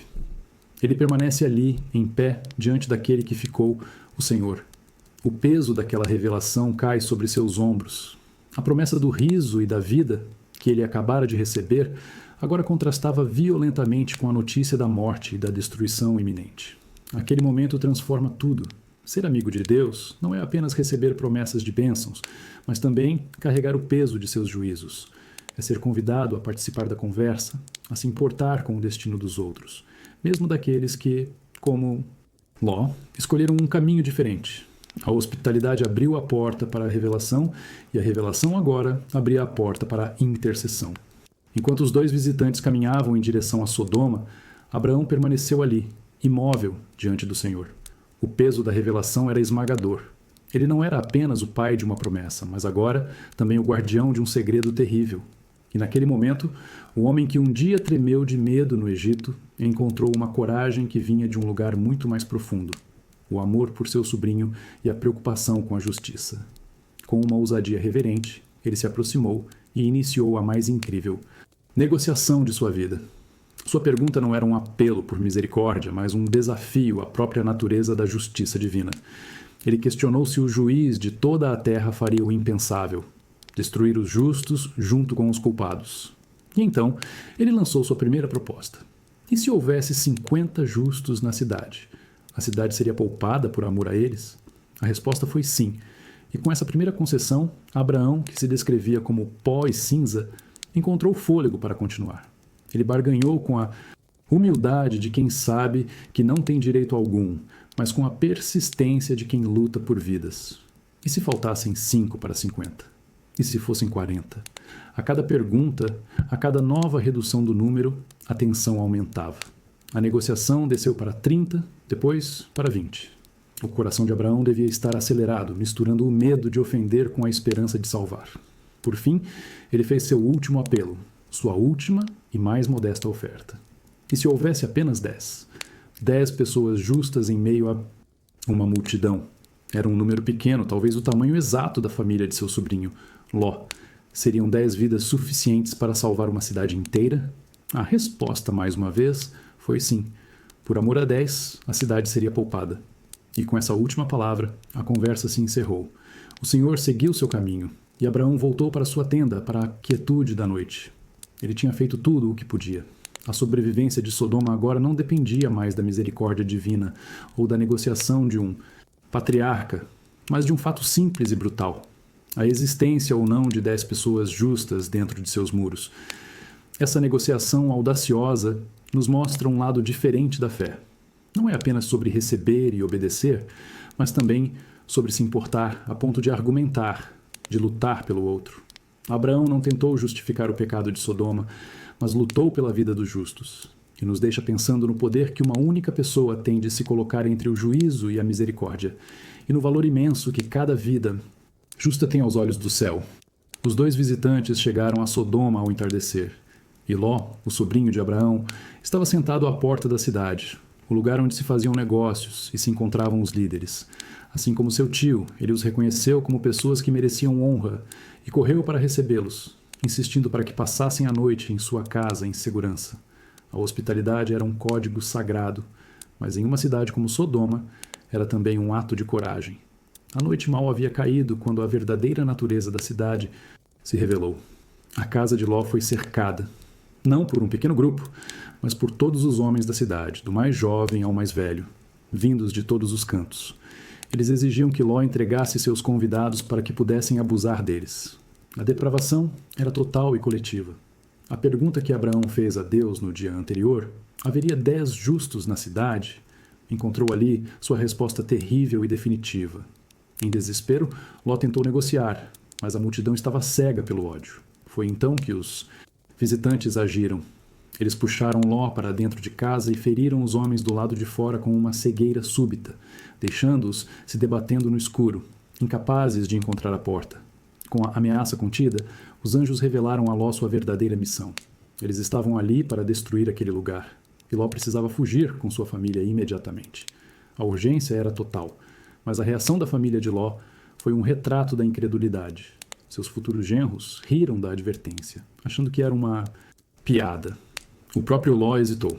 Deixar a cidade significava abandonar toda a vida que ele construiu, a riqueza que ele escolheu sobre as colinas de Canaã. Ao amanhecer, vendo que ele ainda não partia, os anjos tiveram que agarrar Ló, sua esposa e suas 2 filhas pela mão e literalmente arrastá-los para fora da cidade, por pura misericórdia. A ordem final foi clara. Fujam para as montanhas, não parem em lugar nenhum. E, acima de tudo, não olhem para trás. Assim que eles alcançaram uma pequena cidade vizinha, o céu se abriu. Mas não com chuva, e sim com fogo e enxofre. Uma tempestade incandescente caiu sobre Sodoma, Gomorra e toda a planície, consumindo as cidades, os habitantes e até mesmo a vegetação. Em meio à fuga, a mulher de Ló, em um ato de desobediência ou talvez de saudade doentia, olhou para trás. E no mesmo instante, ela se tornou uma estátua de sal, um monumento trágico à incapacidade de abandonar um passado corrupto. Longe dali, na manhã seguinte, Abraão voltou ao lugar onde havia negociado com Deus. Ele olhou na direção da planície e viu a fumaça subindo da terra, densa e escura como a fumaça de uma fornalha. O silêncio daquela visão confirmou o que ele mais temia. Nem mesmo 10 justos foram encontrados. A destruição de Sodoma não foi silenciosa. O som do fogo e o cheiro do enxofre devem ter preenchido o ar enquanto Ló e suas 2 filhas corriam pela planície. Eles não corriam sozinhos no início. A esposa de Ló estava com eles, mas seu corpo fugia enquanto seu coração permanecia em Sodoma. A ordem dos anjos era clara: não olhem para trás. Era um teste final de obediência, um comando para romper completamente com a vida que deixavam para trás. Mas a atração foi mais forte. Ela olhou a narrativa. Não disse foi por saudade dos bens materiais, pela curiosidade mórbida de ver a destruição, ou por não acreditar totalmente na advertência. O motivo não importa. O ato de olhar para trás foi um ato de desobediência que a selou em seu destino. Ela se transformou em uma estátua de sal, um memorial silencioso e amargo no meio da planície devastada. Ló e suas filhas continuaram. Agora um trio de sobreviventes traumatizados. O plano original era fugir para as montanhas, mas Ló, com medo, pediu para se refugiar em uma pequena cidade próxima chamada Zoar. Seu pedido foi atendido, mas a segurança que ele buscou ali durou pouco. O medo o consumiu. Ele temia que o mesmo destino de Sodoma pudesse cair sobre Zoar, ou talvez temesse a reação dos habitantes locais a um sobrevivente da cidade amaldiçoada. Com medo de viver entre os homens, ele finalmente fez o que os anjos haviam ordenado no início. Subiu para as montanhas e foi morar em uma caverna com suas 2 filhas. A ironia é brutal. Ló, homem que escolheu a planície fértil e as cidades prósperas para não ter que viver na dureza das colinas, acabou em um lugar muito mais isolado e precário do que a terra que seu tio Abraão havia ficado. Ele perdeu tudo: sua casa, sua esposa, sua riqueza e sua posição social. Naquela caverna, isoladas do mundo e acreditando que não havia mais homens na terra para dar continuidade à sua linhagem, suas filhas tomaram uma decisão desesperada e moralmente perturbadora. Elas embebedaram o próprio pai em 2 noites consecutivas e se deitaram com ele, gerando filhos que se tornariam os pais de 2 nações, os Moabitas e os Amonitas, que mais tarde seriam inimigos históricos do povo de Israel. A história da fuga de Ló é uma tragédia sobre as consequências de uma escolha errada. A busca por segurança e riqueza o levou à beira da destruição, e a tentativa de preservar sua linhagem resultou em um ato de desespero que marcou sua descendência para sempre. É um lembrete sombrio de como a proximidade com o mal pode corroer até mesmo o que resta de bom em uma família. Depois do fogo de Sodoma e da tragédia de Ló, a vida de Abraão continua. Ele levanta acampamento e viaja para o sul, para uma região chamada Gerar. E é ali, em uma nova terra, diante de um novo rei, que a história se repete de uma forma quase inacreditável. O medo, aquele velho inimigo que o assombrou no Egito décadas antes, ressurge com a mesma força. E Abraão, o amigo de Deus, o homem que negociou pela vida de uma cidade, comete o mesmo erro. Ele estava prestes a receber o filho prometido. Sara, sua esposa de 90 anos, carregava o futuro de nações em seu ventre, ainda que a gravidez não fosse visível. Mas, ao chegar em Gerar, Abraão olhou para o rei local, Abimeleque, e sentiu o mesmo pavor de antes. Ele temeu que a beleza de Sara, mesmo na velhice, pudesse atrair o rei, que o mataria para tomá-la. E então ele recorreu ao mesmo plano falho. Ele disse que Sara era sua irmã. A mentira, mais uma vez, funcionou bem demais. Abimeleque, acreditando que Sara era solteira, a mandou buscar para seu harém. Pela segunda vez na vida, a matriarca da promessa foi levada para o palácio de um rei estrangeiro, colocando todo o plano divino em um risco absurdo. A promessa estava a um passo de ser contaminada ou destruída, não por um inimigo externo, mas pela falha repetida do próprio homem que a recebeu. Mas, assim como no Egito, a intervenção divina foi imediata e decisiva. Antes que Abimeleque pudesse tocar em Sara, Deus veio a ele em um sonho durante a noite. A mensagem foi um aviso mortal. Ele estava prestes a morrer, porque a mulher que ele tomou era casada. No sonho, Abimeleque se defendeu, argumentando que agiu com integridade, pois foi enganado. Ele foi informado de que Sara era irmã e não esposa de Abraão. A divindade reconheceu a inocência do rei, e foi por isso que o impediu de pecar. Mas a ordem foi clara e urgente. Devolva a mulher ao seu marido, pois ele é um profeta, um homem que fala com Deus, e ele orará por você para que você viva. Mas se não a devolver, saiba que você e todo o seu povo morrerão. Essa repetição de erro é uma das partes mais desconcertantes da história de Abraão. Nos mostra que mesmo as pessoas de grande fé podem ter medos profundos e padrões de falha que se repetem. É um lembrete de que o crescimento espiritual não é uma linha reta, mas um caminho cheio de tropeços, onde as mesmas velhas fraquezas podem ressurgir quando menos esperamos. Abimeleque acordou do sonho em um estado de pânico. A mensagem divina não poderia ter sido mais clara. Ele se levantou de manhã cedo, reuniu todos os seus conselheiros e contou o que havia acontecido. Um medo profundo tomou conta de todos. Eles perceberam que estiveram à beira de uma calamidade, não por maldade, mas por terem sido enganados. A confrontação que se seguiu foi direta e cheia de indignação. Abimeleque chamou Abraão e o questionou duramente. Ele expôs a irresponsabilidade do patriarca, que quase trouxe a ruína sobre um reino inteiro por causa de seu medo. A pergunta do rei foi cortante. O que você viu em nós para fazer uma coisa dessas? Em outras palavras, por que você presumiu que seríamos homens sem lei, assassinos prontos para matar por uma mulher? A resposta de Abraão foi uma confissão de seu próprio medo e falta de fé. Não nos outros, mas em Deus. Ele admitiu que pensou que naquele lugar não haveria temor a Deus e que por isso seria morto. Ele tentou justificar sua meia-verdade, explicando que Sara era de fato sua meia-irmã, filha de seu pai, mas não de sua mãe. Mas a desculpa não diminuía a gravidade da mentira e do risco que ele impôs a todos. Abimeleque, mesmo sendo a vítima da situação, agiu com uma generosidade impressionante. Ele não apenas devolveu Sara intacta a Abraão, mas também o cobriu de presentes: ovelhas, bois, servos e 1000 peças de prata. Foi um gesto para restaurar a honra de Sara publicamente, uma espécie de compensação pela ofensa não intencional. E mais do que isso, ele ofereceu a Abraão o direito de morar em qualquer lugar de suas terras. E então acontece uma inversão de papéis surpreendente. Abraão, o homem que causou a crise, orou a Deus por Abimeleque e sua casa. Por quê? Como parte da intervenção, Deus havia tornado estéreis todas as mulheres da corte do rei, enquanto Sara esteve lá. Após a oração de Abraão, a fertilidade foi restaurada. O profeta que falhou foi também um instrumento da cura. A história nos mostra que a graça pode aparecer nos lugares mais inesperados. A repreensão mais dura que Abraão recebeu não veio de Deus, mas de um rei pagão que agiu com mais integridade do que ele. É um lembrete desconfortável de que, às vezes, as lições mais importantes que aprendemos vêm daqueles de quem menos esperamos, nos forçando a olhar para nossas próprias falhas com uma honestidade brutal. Silently devising the content for the chapter. Here's a thinking process that could lead to the chapter about Isaac's birth.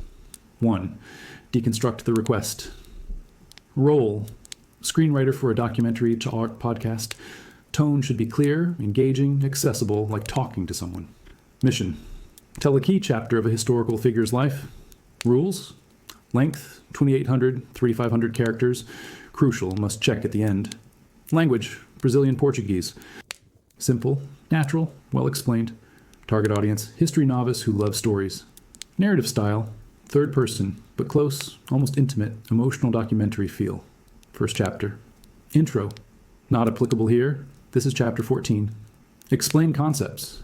Naturally, without sounding like a lecture, e.g., primogeniture, not directly needed for this specific chapter, but keep in mind, one chapter at a time.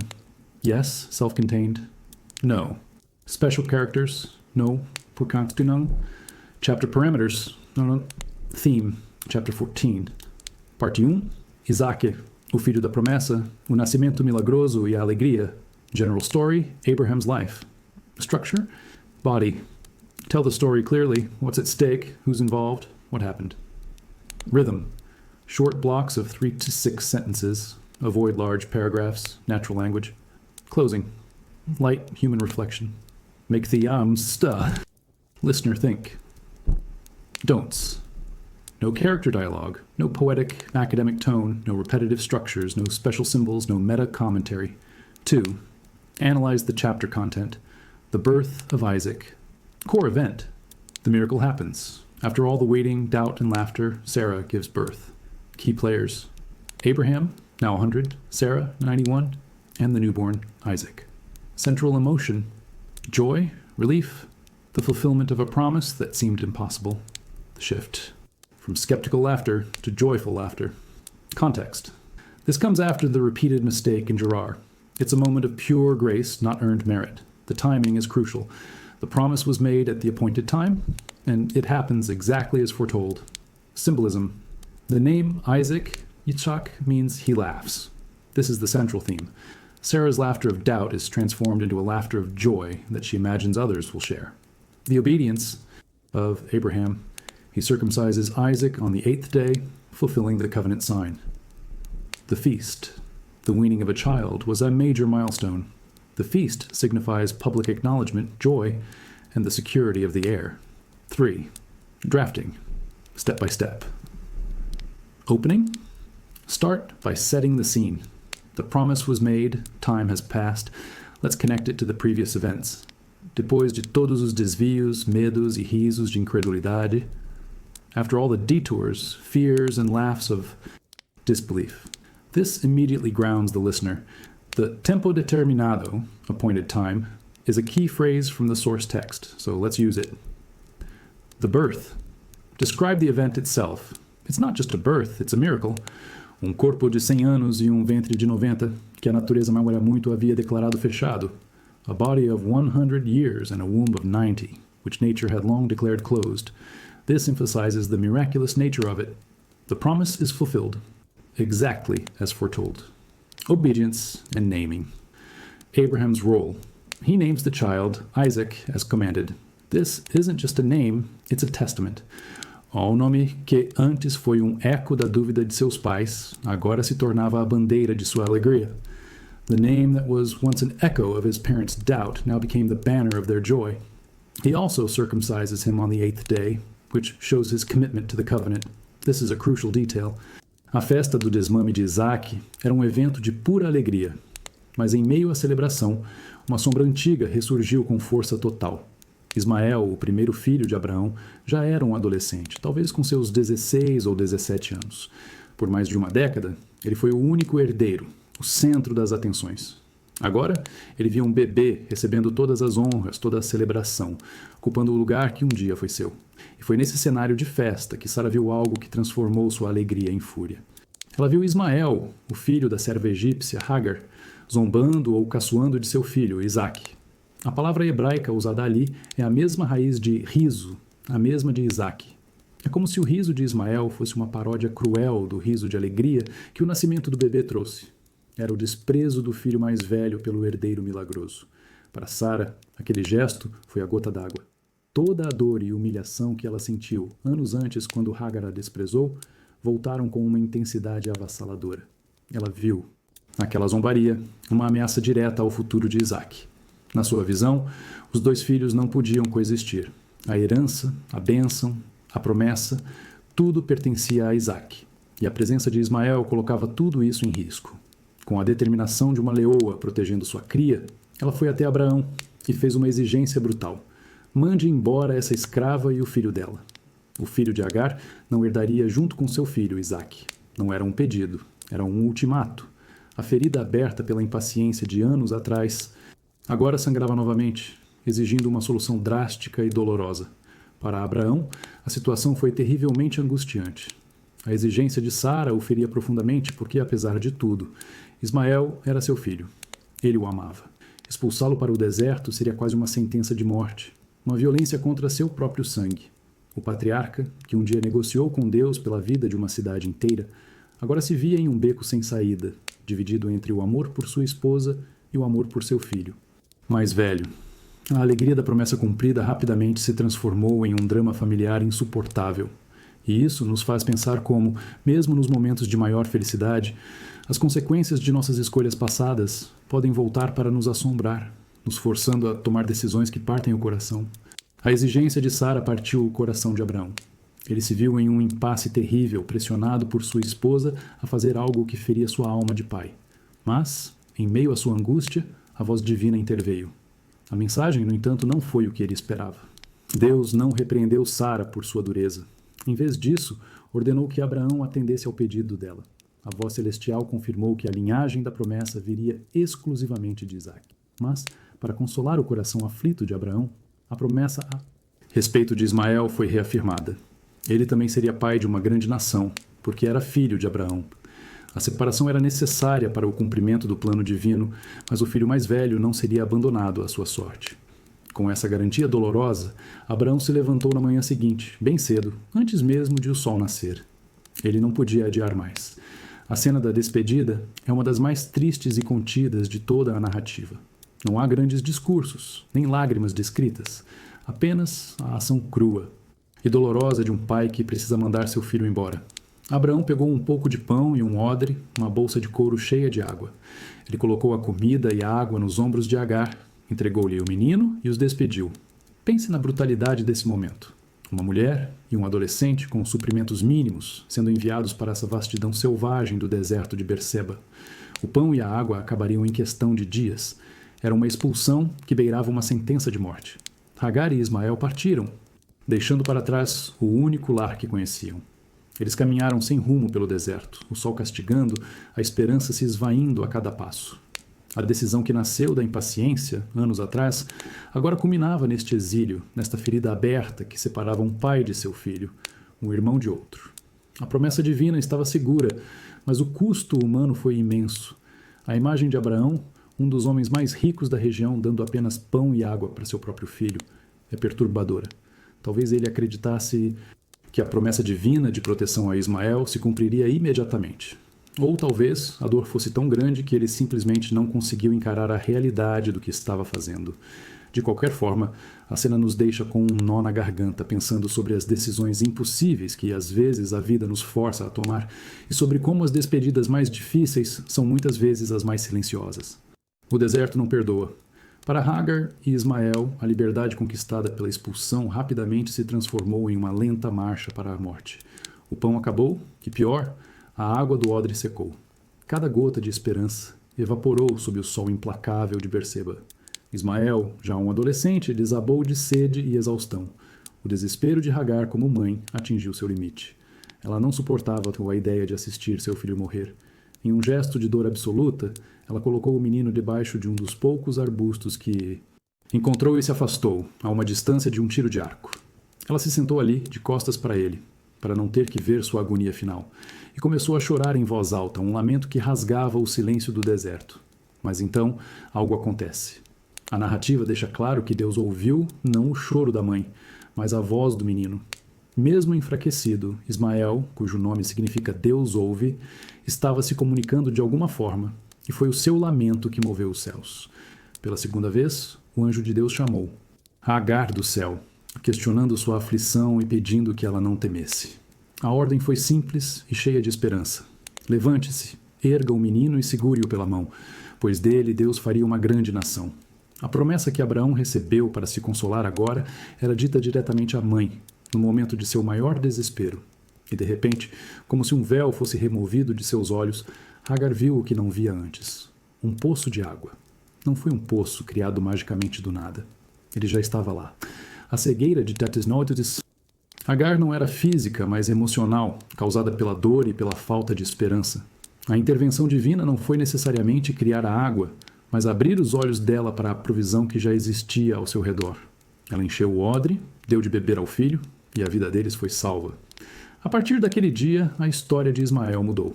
Ele cresceu no deserto, se tornou um arqueiro habilidoso, um verdadeiro homem da selva, como a profecia havia dito. Sua mãe arranjou para ele uma esposa de sua própria terra, o Egito. Ele se tornou o pai de uma nação, exatamente como prometido. A cena de Agar e Ismael nos lembra que, nos momentos de maior desespero, quando achamos que não há saída e nos sentamos para esperar o fim, a ajuda pode estar mais perto do que imaginamos. Às vezes, tudo o que precisamos é que nossos olhos sejam abertos para ver o poço de água que já está bem ao nosso lado. Os anos se passaram em uma paz que Abraão talvez nunca tivesse conhecido. Isaac, o filho do riso, crescia e a promessa se tornava uma realidade diária, correndo e brincando pelas tendas. A angústia da espera e os conflitos familiares pareciam ter ficado para trás. A vida, finalmente, parecia estável. A fé recompensada. Foi nesse cenário de calmaria que veio o teste final, o mais incompreensível e devastador de todos. A voz que o chamou de Ur, que lhe prometeu as estrelas e que lhe deu o filho. Na velhice, agora voltava com uma ordem que desafiava toda a lógica, toda a moralidade e todo o amor paterno. A ordem era específica. Cada palavra, um golpe no coração do velho pai. Pegue seu filho, seu único filho, a quem você ama, Isaque, e vá para a terra de Moriá. E lá ofereça-o em holocausto, ou seja, como um sacrifício totalmente queimado, sobre uma das montanhas que eu lhe mostrarei. Pense no peso disso. não era apenas um pedido de renúncia. Era uma ordem para destruir ativamente o próprio milagre que ele havia recebido. Era o filho da promessa, o filho do riso, a personificação de toda a sua jornada de fé. Sacrificar Isaac significava sacrificar o futuro, anular a aliança, transformar a promessa em uma piada cruel. O Deus que havia proibido o sacrifício humano entre seus vizinhos agora parecia exigi-lo de seu servo mais fiel. Diferente de quando negociou por Sodoma, desta vez, Abraão não argumentou. Ele não questionou. Ele não pediu por uma alternativa. A narrativa descreve sua obediência com um silêncio aterrorizante. Na manhã seguinte, Abraão se levantou cedo, selou seu jumento, cortou a lenha para o sacrifício, chamou 2 de seus servos e seu filho Isaque, e partiu em direção ao lugar que Deus havia indicado. Ele não disse nada a Sara. Ele a deixou para trás, em silêncio, para realizar a tarefa mais horrível que um pai poderia imaginar. A jornada durou 3 dias. 3 dias de caminhada silenciosa. 3 dias para a dúvida corroer sua alma, para o amor por seu filho gritar contra a ordem que recebera.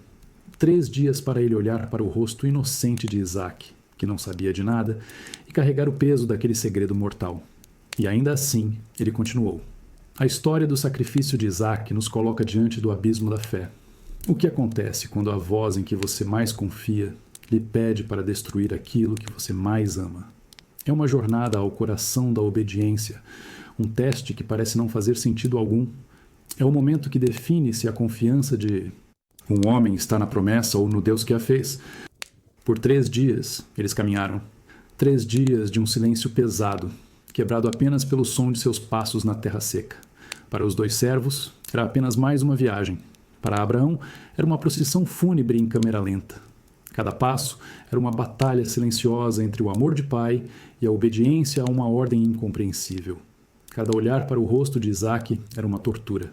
No 3º dia, Abraão ergueu os olhos e viu o lugar de longe, a montanha do sacrifício.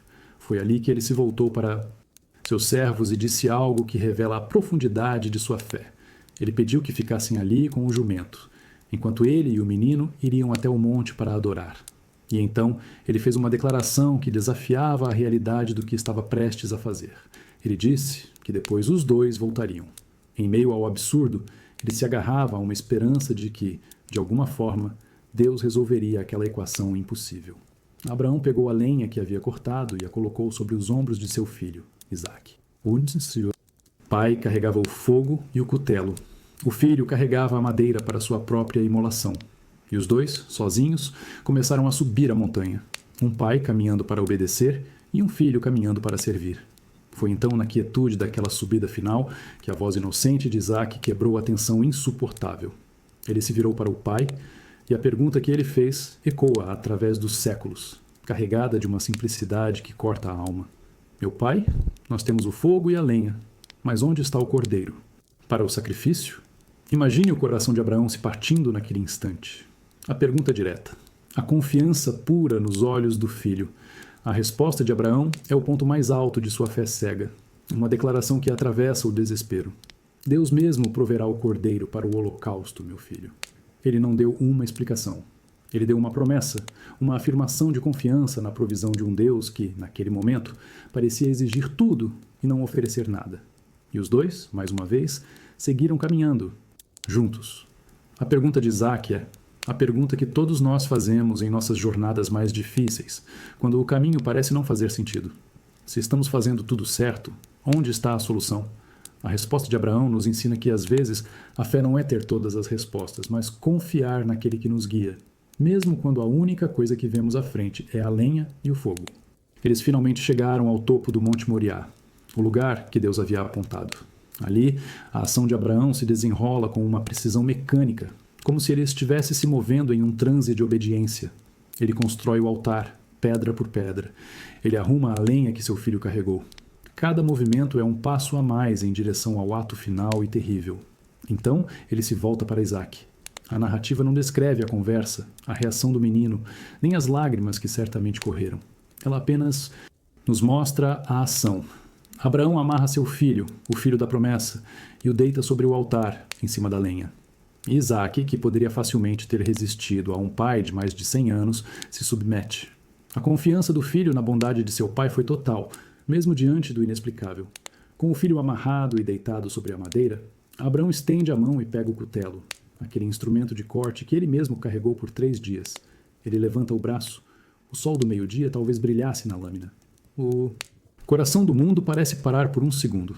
A promessa, o futuro, a aliança, tudo está a um instante de ser extinto pela mão do próprio homem que recebeu a bênção. E nesse exato momento, quando a faca está prestes a descer, uma voz rasga os céus. É o anjo do Senhor, gritando: Abraão! Abraão! O chamado é urgente, desesperado, para parar a ação no último milésimo de segundo. A voz ordena que ele não estenda a mão sobre o menino, que não lhe faça mal algum. E então vem a revelação do propósito de tudo aquilo. A voz celestial declara: Agora sei que você teme a Deus, porque você não me negou seu filho, seu único filho. O teste não era sobre a morte de Isaque, mas sobre a profundidade da fé de Abraão. Era para provar se ele estava disposto a entregar de volta o seu maior tesouro, a sua maior alegria, confiando que o doador da promessa era maior do que a própria promessa. O braço levantado de Abraão foi a prova final. Naquele instante, a tensão se quebra. A faca não desceu. O filho vive. O teste havia acabado. É um momento de alívio tão profundo que é quase impossível de imaginar. A fé de Abraão foi levada ao limite absoluto da condição humana e, no final, foi considerada suficiente. E nos faz pensar sobre os nossos próprios limites. Até onde vai a nossa confiança quando tudo ao redor parece nos dizer que estamos errados? Com o grito do anjo ainda ecoando no ar e a faca inerte em sua mão, Abraão finalmente pôde respirar. Ele desamarrou Isaque e o abraço entre pai e filho naquele momento deve ter sido a celebração mais silenciosa e profunda da história. O teste havia terminado, a obediência havia sido provada. Foi então que Abraão ergueu os olhos, e a promessa que ele fez a seu filho se cumpriu diante dele. Preso pelos chifres em um arbusto, havia um carneiro. Não era um animal comum que pastava por ali. Era a provisão. A resposta à pergunta de Isaque: onde está o cordeiro? Estava ali, esperando. O sacrifício seria feito, a adoração seria completa, mas não com a vida do menino. Abraão pegou o carneiro e o ofereceu no altar em lugar de seu filho. Aquele lugar, o topo do Monte Moriá, foi batizado por Abraão com um nome que se tornaria eterno: o Senhor proverá, ou, em hebraico, Jeová Jiré. Tornou-se um provérbio, um lembrete para as futuras gerações de que no Monte do Senhor, no momento do maior, perto da maior necessidade, a provisão apareceria. A fé de Abraão não foi recompensada com uma explicação, mas com uma substituição. E então, pela segunda vez, a voz do anjo chamou dos céus. Desta vez, não era para impedir, mas para abençoar de uma forma jamais vista. Por causa daquela obediência radical, por não ter negado seu único filho, a promessa foi confirmada com um juramento divino. A descendência de Abraão seria multiplicada como as estrelas do céu e como a areia da praia. E mais, seus descendentes possuiriam as cidades de seus inimigos, e através de sua semente todas as nações da terra seriam abençoadas. A bênção que antes era uma promessa, agora se tornava uma certeza selada por um juramento, fundamentada no ato de fé mais extremo que um homem poderia realizar. Abraão e Isaque desceram a montanha, reencontraram os servos e voltaram para casa, para Berseba. A narrativa não menciona o reencontro com Sara, deixando um espaço de silêncio que nos faz imaginar o que nunca foi dito. A história do carneiro preso no arbusto nos ensina que, muitas vezes, a provisão que tanto esperamos não aparece antes do teste, mas no meio dele, ou até mesmo no último segundo. E nos lembra que a verdadeira fé não é a ausência de sacrifício, mas a confiança de que, no momento certo, o cordeiro será providenciado. A vida continuou depois do teste no Monte Moriá. Os anos trouxeram uma paz relativa e a família de Abraão se estabeleceu em Kiriat Arba, a cidade que hoje conhecemos como Hebrom, no coração da terra de Canaã. Foi ali, cercada pela terra que lhe fora prometida, que a longa jornada de Sara chegou ao fim. Ela morreu aos 127 anos. Abraão, o patriarca que enfrentou reis e negociou com Deus, agora era apenas um marido de luto. Ele veio para chorar e lamentar por Sara, a companheira de toda uma vida, a mulher que riu da promessa antes de abraçar o milagre. A tenda que um dia ecoou com o riso de um bebê recém-nascido, agora estava mergulhada no silêncio da perda. E foi nesse momento de dor que uma ironia brutal se apresentou. Abraão, o homem a quem Deus havia prometido toda aquela terra de um extremo ao outro, não possuía um único palmo de chão. Ele era Em suas próprias palavras, um estrangeiro e peregrino, entre o povo local, os filhos de Et. Ele tinha uma esposa para enterrar, um dever sagrado, mas não tinha um lugar para fazê-lo. A promessa era vasta e celestial, mas a necessidade era imediata e terrena. Ele precisava de uma sepultura, mas o luto não podia paralisá-lo. Abraão se levantou de diante de sua morta e foi falar com os líderes hititas, na porta da cidade. Ele se curvou diante deles, não como o grande patriarca escolhido por Deus, mas como um forasteiro pedindo um favor. Sua súplica era simples e comovente. Ele pedia que lhe vendessem uma propriedade, um lugar, para que pudesse sepultar sua esposa e tirá-la de sua vista. Aquele pedido era mais do que um arranjo funerário. Era a primeira vez que Abraão tentaria adquirir legalmente um pedaço da terra prometida. A promessa de uma nação e de uma terra inteira começava com a necessidade humilde e humana de encontrar um lugar de descanso final para a mulher que ele amava. O futuro de um povo estava prestes a fincar sua primeira e mais permanente raiz, um túmulo. A história nos mostra que a primeira posse de terra de Abraão na terra prometida não foi um palácio ou um campo fértil, mas uma sepultura. E isso nos ensina que, às vezes, as grandes promessas da vida começam a se concretizar, não com celebrações, mas com despedidas. E que o primeiro passo para fincar raízes em um lugar é ter um lugar para honrar aqueles que perdemos. Diante do pedido de Abraão, os líderes hititas responderam com uma generosidade impressionante. Eles o chamaram de príncipe de Deus entre eles, reconhecendo sua estatura e sua riqueza. Ofereceram a ele o direito de escolher a melhor de suas sepulturas para enterrar Sara, um gesto de honra e cortesia. Mas para Abraão, um túmulo emprestado não era suficiente. Ele precisava de uma propriedade, de um lugar que fosse seu e de seus descendentes para sempre. Ele então fez um pedido específico.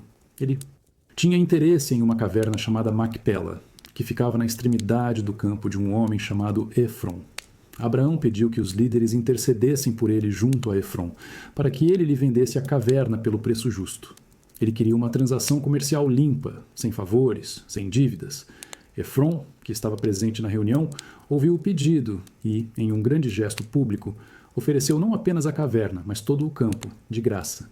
Ele fez a oferta na presença de todos, como testemunhas. Era uma demonstração de respeito, mas talvez também uma manobra social. Aceitar um presente tão grande criaria uma dívida de gratidão eterna. Abraão, no entanto, sabia exatamente o que estava fazendo. Com muita polidez, ele recusou a oferta e insistiu em pagar. A negociação que se seguiu foi uma obra de arte da diplomacia oriental. Efron, como quem não quer nada, mencionou o valor da terra, 400 ciclos de prata. Ele acrescentou que isso não era nada entre dois homens importantes como eles, minimizando o preço. Mas o valor era altíssimo para a época. Era um preço de especulação, não de amizade. Abraão não barganhou. Ele não reclamou do preço. Ele aceitou os termos imediatamente. Diante de todas as testemunhas, na porta da cidade, ele pesou a prata e a entregou a Efron. O campo, a caverna e todas as árvores ao redor se tornaram sua propriedade legal, a primeira posse de terra da família na terra prometida. Finalmente, Abraão sepultou Sara na caverna de Macpela. Aquele pedaço de chão se tornou mais do que um túmulo. Era a âncora de sua família em Canaã, um lugar de memória e um símbolo da certeza de que, um dia, toda aquela terra seria deles. A promessa celestial, que parecia tão distante, agora tinha um endereço físico, comprado e pago com prata. E nos lembra que, às vezes, a fé precisa se manifestar em atos concretos, em investimentos que demonstram que realmente acreditamos no futuro que nos foi prometido. O tempo havia passado. Abraão estava velho, com os anos pesando sobre seus ombros, e Deus o havia abençoado em tudo. Isaque, o filho da promessa, já era um homem de 40 anos, mas ainda solteiro. Com a morte de Sara, a urgência de garantir a próxima geração da aliança se tornou a última grande missão de Abraão. E para isso, a escolha da esposa de Isaque era a decisão mais importante de todas.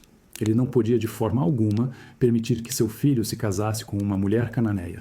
Não era uma questão de preconceito, mas de fé. Ele temia que uma união com os povos locais, com seus múltiplos deuses e costumes, pudesse desviar o coração de seu herdeiro e corromper a linhagem sagrada que deveria abençoar o mundo. A pureza da promessa precisava ser protegida. Então, Abraão chamou seu servo mais antigo e de maior confiança, o homem que administrava todos os seus bens. e o fez realizar um dos juramentos mais solenes e íntimos daquele tempo. Ele pediu que o servo colocasse a mão debaixo de sua coxa, um gesto que simbolizava um juramento sobre a descendência, sobre as gerações que viriam daquele corpo. Era um pacto selado sobre o futuro. A ordem era clara e cheia de restrições. O servo deveria viajar de volta para a terra natal de Abraão, para a Mesopotâmia, e encontrar entre seus parentes uma noiva para Isaque. Mas havia duas proibições absolutas: não pegar uma mulher de Canaã e, mais importante ainda, não levar Isaque de volta para lá. A terra da promessa era Canaã e o herdeiro não poderia abandoná-la. A noiva é que teria que deixar tudo para trás, assim como Abraão fez um dia. O servo, prático e sábio, levantou uma questão crucial. E se a mulher não quisesse vir? E se ela se recusasse a deixar sua terra e sua família para seguir um estranho até um país distante? A fé de Abraão era total, mas não era irracional. Ele respondeu que um anjo iria à frente do servo para preparar o caminho. Mas, se a mulher se recusasse, o servo estaria livre do juramento. A responsabilidade final não era dele. Com o juramento feito e a missão definida, o servo preparou uma caravana com 10 camelos carregados com os mais finos presentes da casa de Abraão. Ele partiu em uma jornada de centenas de quilômetros, um embaixador solitário carregando o futuro de uma nação em seus ombros. A história dessa missão não é apenas sobre encontrar uma noiva. É sobre como a fé, às vezes, precisa de um plano cuidadoso e de um par de mãos leais para se tornar realidade. A longa jornada do servo de Abraão terminou na cidade de Naor, na Mesopotâmia. Ele chegou ao entardecer, a hora em que as mulheres da cidade saíam para buscar água. Com seus 10 camelos ajoelhados perto do poço, ele parou. Ele estava no lugar certo, na hora certa. Mas sua missão era incrivelmente delicada. Como ele identificaria entre todas as jovens da cidade a mulher certa para Isaque? Então ele fez algo notável. Ele não confiou apenas em sua própria inteligência ou sorte. Ele orou. Sua oração foi específica e prática. Ele pediu a Deus que lhe desse um sinal claro. Ele pediria água a uma das moças. Se ela não apenas lhe desse de beber, mas também se oferecesse, por iniciativa própria, para dar água a todos os seus 10 sedentos camelos. Essa seria a mulher escolhida para Isaque. Pense no teste. Dar de beber a um estranho era um gesto de cortesia, mas oferecer-se para tirar água de um poço para 10 camelos, um animal que pode beber dezenas de litros de uma só vez, era um trabalho exaustivo. Era um sinal não apenas de bondade, mas de uma generosidade extraordinária, de um espírito proativo e trabalhador. Era um teste de caráter, não de beleza. Antes mesmo que ele terminasse de orar, uma jovem chamada Rebeca se aproximou. Ela era filha de Betuel, que era sobrinho de Abraão. Em outras palavras, ela era da família exata que ele procurava. A narrativa a descreve como muito bonita e virgem. Ela desceu ao poço, encheu seu cântaro e subiu. O servo correu ao seu encontro e pediu: um pouco de água. A resposta de Rebeca foi imediata e graciosa. Ela não apenas deu de beber a ele, mas, exatamente como o servo havia pedido em sua oração, ela se ofereceu para tirar água para todos os camelos, até que eles estivessem satisfeitos. E ela não apenas se ofereceu, ela agiu com rapidez, esvaziando seu cântaro no bebedouro e correndo de volta ao poço várias vezes. O servo ficou em silêncio, maravilhado, observando-a. Ele via o sinal se cumprindo diante de seus olhos. A resposta à sua oração não demorou dias. Ela chegou antes mesmo que ele terminasse de falar. Quando Rebeca terminou seu trabalho exaustivo, ele lhe deu um anel de ouro para o nariz e 2 pulseiras pesadas, um sinal da riqueza de seu mestre e da seriedade de sua missão. A história desse encontro no poço é uma aula sobre como a fé e a ação andam juntas. O servo orou por um sinal, mas também se colocou no lugar certo, na hora certa, e agiu quando o sinal apareceu. É um lembrete de que, às vezes, a providência divina se manifesta não em um trovão do céu, mas na generosidade silenciosa de uma pessoa disposta a fazer muito mais do que lhe foi pedido. Depois que Isaque se casou com Rebeca e encontrou consolo para a perda de sua mãe, a vida de Abraão entra em seu capítulo final. Ele ainda era um homem de grande vigor, mesmo em sua idade avançada.